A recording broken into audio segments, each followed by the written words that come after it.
Amaravati versus మావిగన్ political series continue అవుతోంది. Building నిర్మాణాలు, స్క్వేర్ ఫీట్ ధరల చుట్టూ ఇవాళ నెక్స్ట్ లెవెల్ రాజకీయం నడిచింది. అమరావతిలో ప్రజా డబ్బు వృధా అంటూ వైసీపీ నేతలు మరోసారి ప్రభుత్వాన్ని టార్గెట్ చేస్తూ తీవ్ర విమర్శలకు దిగితే లెక్కలతో సహా కౌంటర్ అటాక్ చేశారు కూటమి నేతలు.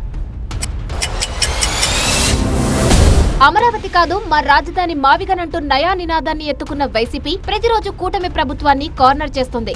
రాజధానికి సంబంధించిన ప్రతి విషయాన్ని లేవనెత్తుతూ ప్రభుత్వ తీరును జనాల్లోకి తీసుకెళ్లేందుకు ప్రయత్నిస్తోంది. అటు కూటమి నేతలు కూడా తగ్గేదేలే అన్నట్టు వ్యవహరిస్తుండటంతో క్యాపిటల్ చుట్టూ నడుస్తున్న రచ్చ కంటిన్యూ అవుతూనే ఉంది.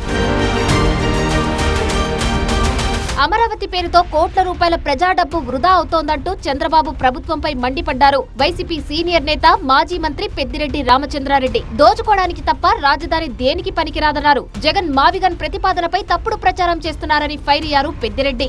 మావిగన్ వల్ల ఒక ప్రాంతం అంతా కూడా వెనుకబడిన ప్రాంతం అంతా కూడా అభివృద్ధి చెందే పరిస్థితి ఉంది. ముఖ్యంగా మచిలీపట్నం ప్రాంతం కానీ, కృష్ణా జిల్లా కానీ, అదేవిధంగా గుంటూరు జిల్లా కానీ ఇవన్నీ కూడా అభివృద్ధి చెందే పరిస్థితి ఉంది తప్ప ఏదో డబ్బులంతా తీసుకొచ్చి దోచి పెట్టేసి అమరావతి అని చెప్పి నీళ్ళల్లో పడేస్తూ ఉండే పరిస్థితి లేదు. ఇది తప్పకుండా అందరికీ ఆమోదయోగ్యం. మా పార్టీలోనే కాదు ప్రజలకు కూడా ఆమోదయోగ్యంగా ఉందని చెప్పి నేను తెలియజేస్తున్నాను. అన్నీ పిచ్చి ప్రేలాపనలు చంద్రబాబు నాయుడు వారి కోటరీ చేసేటి తప్ప మా పార్టీలో అలాంటి అసమ్మతి కానీ ఇంకోటి కానీ ఏది కూడా లేదు. మావిగన్ పై మరోసారి సెటర్లేశారు మంత్రి నారాయణ. మావిగన్ అని పదే పదే మాట్లాడుతున్న వైసీపీ నేతలను చూసి జనాలు గొల్లున నవ్వుతున్నారని అన్నారు. అసలు పాలన అంటే ఏంటో తెలియని జగన్ కు రాజధాని గురించి మాట్లాడే అర్హతే లేదన్నారు. వైసీపీ నాయకులు జగన్మోహన్ రెడ్డి గారు ఏం మాట్లాడుతున్నారని తెలియదు. మావిగన్ అసలు మావిగన్ అనేది అసలు నవ్వుతున్నారు అందరూ. ఎందుకంటే మొన్నటిదాకేమో 3 క్యాపిటల్స్ విశాఖపట్నం అని, కర్నూలు అని, అమరావతి అన్నాడు. అది పోయింది. ఇప్పుడు వచ్చాక మావిగన్ ఎన్ని రాజకీయ ఎత్తుగాళ్ళు ప్రజలు నమ్మేవాళ్ళుగా లేరండి. అసలు ఫస్ట్ ఒక నాయకుడు తెలుసుకోవాల్సింది ఏంటంటే మన స్ట్రక్చర్ ఏంది, మన సిస్టమ్ ఏంది. మన యొక్క సిస్టమ్ ఏంటంటే ఇప్పుడు అసెంబ్లీ ఉంది. ప్రజల చేత ఎన్నుకోబడిన నాయకులందరూ వాళ్ళందరూ అసెంబ్లీలో ప్రజలకు సంబంధించిన చట్టాలు చేస్తారు. ఆ చట్టాలను ఇంప్లిమెంట్ చేసేది ఎగ్జిక్యూషన్ అధికారులు. ఆ అధికారులు సరిగా చేస్తారో లేదని చూసి ప్రాపర్ జడ్జిమెంట్స్ ఇచ్చేది జ్యుడిషియల్. ఈ 3 వ్యవస్థలు ఉంటాయి. ఈ 3 వ్యవస్థలు ఒక దగ్గర ఉంటే ప్రజలకు పరిపాలన సులువు. అసలు ఒక దగ్గర జ్యుడిషియల్ అన్నారు, ఒక దగ్గర వచ్చి అసెంబ్లీ అన్నారు, ఒక దగ్గర వచ్చి ఎగ్జిక్యూషన్. అంటే అవగాహన లేకే. రాజధానిలో స్క్వేర్ ఫీట్ ధరలపై వస్తున్న ఆరోపణలను ఖండించారు మంత్రి నారాయణ. వైసీపీ చెబుతున్నట్టు ఇష్టారీతిన డబ్బు ఖర్చు పెట్టట్లేదన్నారు. 3,000 రూపాయలని 30,000 రూపాయలంటూ అసత్య ప్రచారాన్ని ప్రజల్లోకి తీసుకెళ్తున్నారని మండిపడ్డారు. రేట్ల విషయంకి వచ్చాక అంత చేశారు, ఇంత చేశారు, దుర్యోగం అంటున్నారు. డేటా తీసుకోవాలి. మొన్న ఈ మధ్య సెంట్రల్ గవర్నమెంట్ వాళ్ళు యాక్చువల్గా ఇచ్చిన అమౌంట్కి స్క్వేర్ ఫీట్కి 3,940 రూపాయలు పడింది. సెంట్రల్ గవర్నమెంట్ వాళ్ళు ఏదైతే ఇక్కడ టవర్స్ కడుతున్నారో వాళ్ళ అధికారులకి, రెసిడెన్షియల్కి స్క్వేర్ ఫీట్కి 3,940 రూపాయలు. దాన్ని కంపేర్ చేశారు మన ఐకానిక్ బిల్డింగ్స్తో. ఎవరన్నా ఐకానిక్ బిల్డింగ్స్తో నార్మల్ బిల్డింగ్స్ కంపేర్ చేస్తారండి? అసలు మావిగన్ వర్సెస్ అమరావతి అనేది మీనింగ్లెస్. ఆ మాట అన్నందుకు అందరూ చీకొట్టుకుంటున్నారు. ఇంకా నేను చెప్పాలంటే వాళ్ళ పార్టీ వాళ్ళే నవ్వుకుంటున్నారు ఇదేందని. మావిగన్ అంటే నవ్వుకోవడం కాదు, దాని వెనుకున్న వాస్తవాలను ప్రజలు గమనిస్తున్నారంటూ మంత్రి నారాయణపై ఆగ్రహం వ్యక్తం చేశారు వైసీపీ నేత మల్లాది విష్ణు. ప్రజల ఓటుతో రాజధాని భవిష్యత్తు తేలిపోతుందన్నారాయన. ఎందుకు కంగారు పడతారు?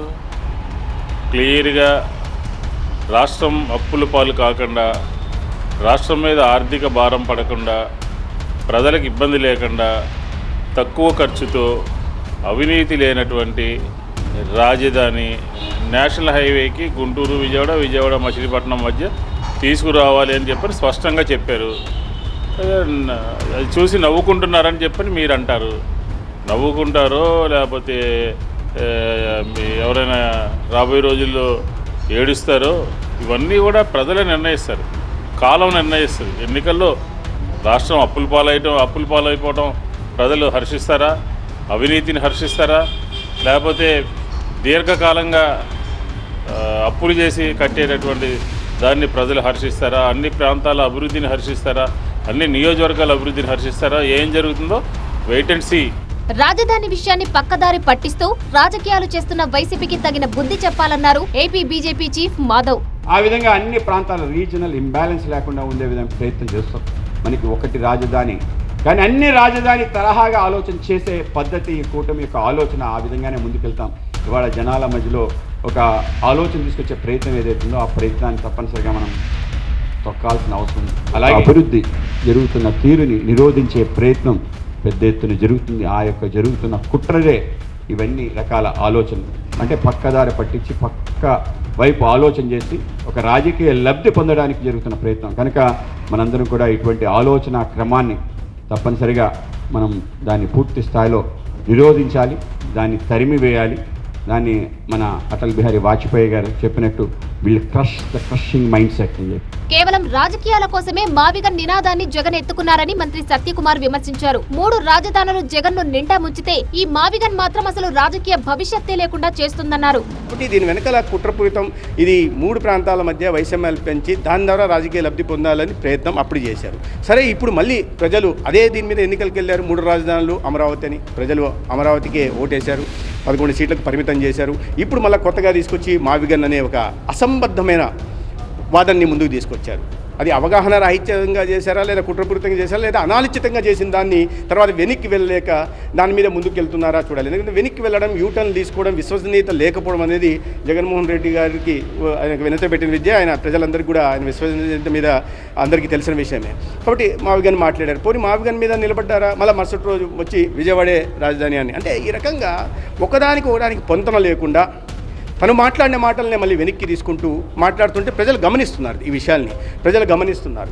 కాబట్టి ప్రజలే తీర్పిస్తారు. నాకు తెలిసి ఇటువంటి వ్యాఖ్యలు చేయడం వల్ల తన రాజకీయ సమాధిని తానే జగన్మోహన్ రెడ్డి గారు తవ్వుకుంటున్నట్టుగా ఉంది. మొత్తంగా ఈ అమరావతి వర్సెస్ మావిగన్ పొలిటికల్ పిక్చర్ వచ్చే ఎన్నికల వరకు కంటిన్యూ అవ్వడం పక్కా.